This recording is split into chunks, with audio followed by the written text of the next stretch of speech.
உணர்வோம் ஆன்மீகம். மெய்யன்பர்களே வணக்கம். கந்தர் அனுபூதி 12வது பாடலை இன்று நாம் அனுபவம் செய்ய உள்ளோம். அருணகிரிநாதர் இந்த 12வது பாடலில் 3 முக்கிய செய்திகளை நமக்கு தருகிறார். அதில் 3வது செய்திதான் நாம் மிகவும் ஆழமாக சிந்திக்க வேண்டிய ஒன்றாக இருக்கின்றது. பாடலை பார்ப்போம் வாருங்கள்.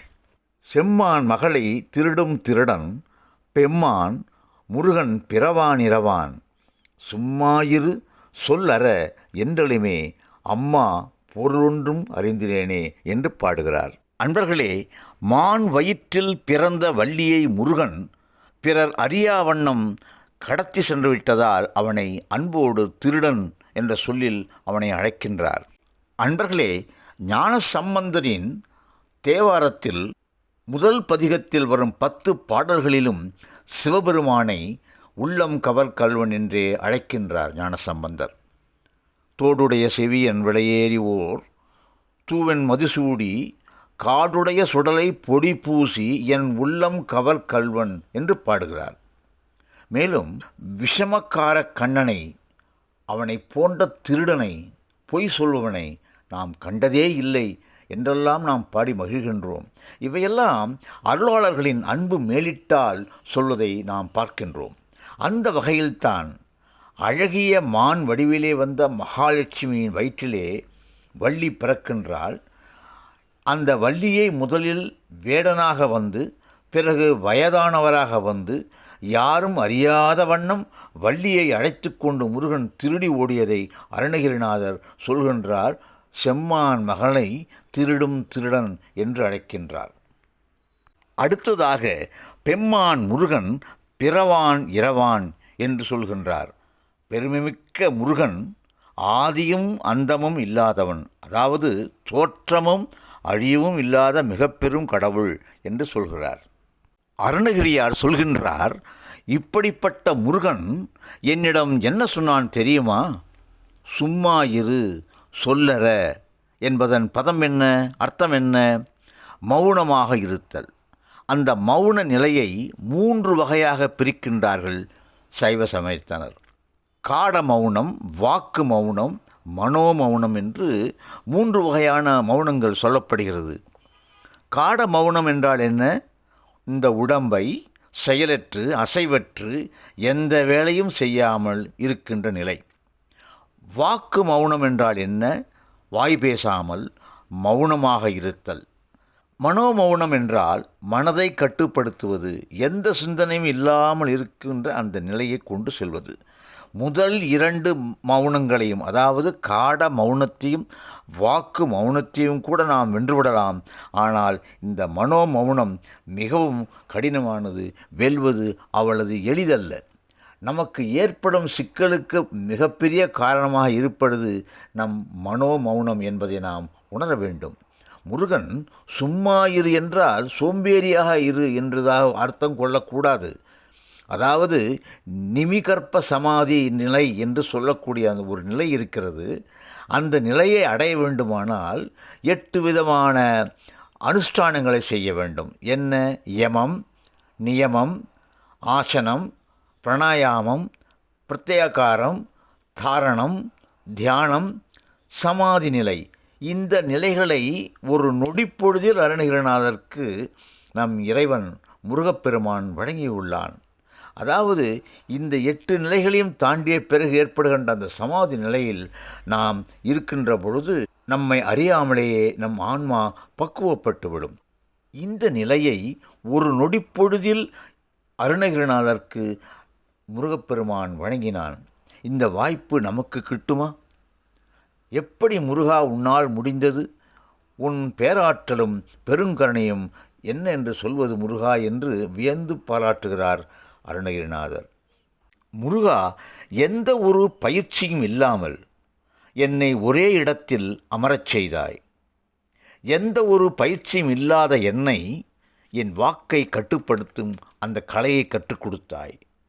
எல்லாவற்றுக்கும் மேலாக எந்த ஒரு பயிற்சியும் தெரியாத எனக்கு என் மனதை கட்டுப்படுத்தும் வல்லமையை கொடுத்தாய். ஆக வலிய வந்து அருள் செய்த உன் கருணையை எப்பேற்பட்டது என்று சொல்கின்றார் அருணகிரிநாதர். மேலும் சொல்லற சும்மா இரு அம்மா பொருளொன்றும் அறிந்திலேனே என்பதற்கு பொருள் என்ன? என் உடல் கட்டுப்பட்டது, என் வாக்கு கட்டுப்பட்டது, என் மனம் கட்டுப்பட்டது. பிறகு 8 நிலைகளை கடந்து நிற்கின்ற அந்த ஆற்றல் கிட்டியது. அந்த நிலையிலேயே இந்த உலகத்தை பார்க்கின்ற பொழுது ஒவ்வொன்றும் முருகனாகவே எனக்கு தோன்றுகிறதே முருகா, வேறு எந்த ஒரு பொருளும் தோன்றவில்லையே, என்னே உன் கருணை என்று சொல்கிறார். இதை சற்று ஆழமாக விளக்கமாக நாம் பார்க்க வேண்டும். சைவத்திலே இதை சுத்த அவஸ்தை என்று சொல்லுவார். ஓங்காரம் என்று சொல்லப்படும் அந்த ஒளிக்குள்ளே தூங்காமல் இருக்கின்ற அந்த பக்குவத்தை அருணகிரிநாதர் எட்டிவிட்டாய் என்பதை தான் அது உணர்த்துகிறது. திருமூலர் சொல்கின்றார், மரத்தை மறைத்தது மாமதை யானை, மரத்தில் மறைந்தது மாமதை யானை, பரத்தை மறைத்தது பார் முதல் பூதம், பரத்தில் மறைந்தது பார் முதல் பூதம் என்று சொல்கின்றார். அதாவது தச்சன் ஒரு மரத்திலே மதம் கொண்ட யானையை வடிவு செய்கிறான், அழகுற அமைக்கின்றான். தன்னுடைய மகனை அழைத்து கொண்டு அந்த யானை வடிவிலே உள்ள அந்த சிலை அருகிலே செல்கிறான். உடனே அவன் மகன் சொல்கிறான், அப்பா கிட்டே போகாதே, அது உன்னை தூக்கி வீசிவிடும் என்று நினைக்கின்றான். அப்பொழுது அப்பா சொல்கிறார், தச்சன் சொல்கிறார், மகனே இது மரத்திலே செய்யப்பட்ட யானை, மதம் கொண்ட யானை வடிவு பெற்றிருக்கிறது, அது மரம்தான் என்கிறார். ஆனால் மகன் ஒற்றுக்கொள்ளவில்லை. இல்லையப்பா, அது கிட்டே போகாதே, அது மாமத யானை வடிவிலே இருக்கிறது, உன்னை தூக்கி வீசிவிடும் என்று சொல்கிறது. இதிலிருந்து என்ன தெரிகிறது? தச்சனுக்கு அது மரம் என்ற கண்ணில் படுகிறது. ஏனென்றால் அவன் அந்த மரத்திலேருந்து அதை உருவாக்கியிருக்கின்றான். ஆனால் குழந்தைக்கு அதன் அறிவுக்கு எட்டிய பிறகு அது யானை வடிவம் மட்டும்தான் தெரிகிறது. அதைத்தான் மரத்தை மறைத்தது மாமத யானை, மரத்தில் மறைந்தது மாமத யானை என்று திருமூலர் சொல்கிறார். அதாவது மரமென்று பார்த்தால் அது மரம், தச்சன் கண்ணுக்கு அது மரமாகப்படுகிறது. தச்சனின் மகனுக்கு அது எதுவாகப்படுகிறது? மாமத யானை என்றே படுகிறது. ஆக மரமென்று பார்த்தால் மரம், யானை என்று பார்த்தால் யானை என்பதாக கொள்ள வேண்டும். அதை போலவே பரத்தை மறைத்தது பார் முதல் பூதம், பரத்தில் மறைந்தது பார் முதல் பூதம் என்று சொல்லப்படுகிறது. இந்த பிரபஞ்சத்தை இறைவன் என்று பார்த்தால் இது பிரபஞ்சம் மறைந்து எல்லாம் இறைவன் என்று தோன்றும். ஆனால் பிரபஞ்சத்தை வெறும் பிரபஞ்சம் என்று நினைத்துக்கொண்டு அதன் மூலத்தை அறியாமல் கண்டதே காட்சி என்று நினைத்தால் இறைவன் மறைந்து நாம் பார்க்கின்ற பொருளின் காட்சி மட்டும்தான் நாம் அறிய முடியப்படுகிறது. ஆகவே அதைத்தான் அவர் சொல்கிறார், பரத்தை மறைத்தது பார் முதல் பூதம், பரத்தில் மறைந்தது பார் முதல் பூதம் என்று சொல்கிறார். முருகா, எந்த ஒரு பயிற்சியும் இல்லாமல் என்னை ஒரே இடத்தில் அமரச் செய்தாய். எந்த ஒரு பயிற்சியும் இல்லாத என்னை என் வாக்கை கட்டுப்படுத்தும் அந்த கலையை கற்றுக் கொடுத்தாய். எல்லாவற்றுக்கும் மேலாக எந்த ஒரு பயிற்சியும் தெரியாத எனக்கு என் மனதை கட்டுப்படுத்தும் வல்லமையை கொடுத்தாய். ஆக வலிய வந்து அருள் செய்த உன் கருணையை எப்பேற்பட்டது என்று சொல்கின்றார் அருணகிரிநாதர். மேலும் சொல்லற சும்மா இரு அம்மா பொருளொன்றும் அறிந்திலேனே என்பதற்கு பொருள் என்ன? என் உடல் கட்டுப்பட்டது, என் வாக்கு கட்டுப்பட்டது, என் மனம் கட்டுப்பட்டது. பிறகு 8 நிலைகளை கடந்து நிற்கின்ற அந்த ஆற்றல் கிட்டியது. அந்த நிலையிலேயே இந்த உலகத்தை பார்க்கின்ற பொழுது ஒவ்வொன்றும் முருகனாகவே எனக்கு தோன்றுகிறதே முருகா, வேறு எந்த ஒரு பொருளும் தோன்றவில்லையே, என்னே உன் கருணை என்று சொல்கிறார். இதை சற்று ஆழமாக விளக்கமாக நாம் பார்க்க வேண்டும். சைவத்திலே இதை சுத்த அவஸ்தை என்று சொல்லுவார்.